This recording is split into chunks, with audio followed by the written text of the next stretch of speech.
بسم اللہ الرحمن الرحیم الحمد للہ رب العالمین والصلاة والسلام على سید الانبیاء والمرسلین وعلى آلہ وصحبہ ومن تبعهم بإحسان الى یوم الدین۔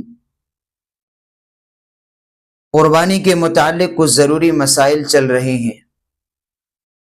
اسی میں ایک مسئلہ یہ آتا ہے کہ جانور میں کتنے آدمی شریک ہو سکتے ہیں۔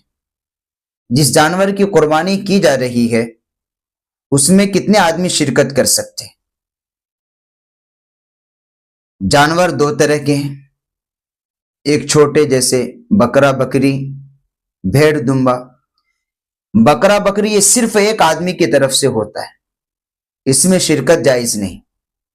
بڑے جو جانور ہیں، بئی، گائل، اونٹ یا اونٹنی یا بھینس، اس میں زیادہ سے زیادہ 7 آدمی شریک ہو سکتے ہیں، اس سے زیادہ جائز نہیں ہے۔ بہت سے آپ دیکھیں گے کیونکہ سوشل میڈیا کا زمانہ ہے اور اس میں یہودی لوگ چھوٹی چھوٹی ریل سے بنا کر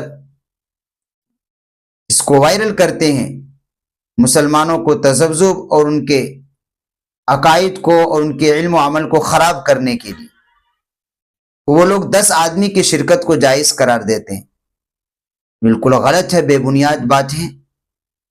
ہم اپنے معتبر علماء دیوبند نے جو آپ کو قرآن و حدیث کی روشنی میں بتائے ہیں اسی کو ہمیں فالو کرنا چاہیے، وہی صحیح راستہ ہے اور دین محمدی کی صحیح پیروی ہے۔ تو فقہاء کرام نے جو حدیث کی روشنی میں بتایا ہے کہ بڑے جانور میں زیادہ سے زیادہ 7 آدمی شریک ہو سکتے، اس سے زیادہ جائز نہیں۔ اور جو 7 آدمی شریک ہیں یہ بھی دیکھنا ہے کہ وہ 7 آدمی کا مال حلال ہو، اس کا لحاظ رکھنا ہے کہ 7 آدمی کا مال حلال ہو اور اس کی نیت بھی صحیح ہو، اللہ کی رضا کے لیے قربانی دی جا رہی ہو، گوشت کھانا مقصود نہ ہو اور اس کا مال بھی پاکیزہ ہو۔ یہ شرکا ضرور دیکھ لیں۔ اس لیے یاد رکھیں کہ چھوٹے جانور میں صرف ایک آدمی کی طرف سے ہوتا ہے، اس میں شرکت جائز نہیں ہے۔ بڑے جانور میں زیادہ سے زیادہ 7 آدمی شریک ہو سکتے ہیں، کم ہو جائے تو یہ جائز ہے، لیکن 7 سے زیادہ کی شرکت جائز نہیں ہے۔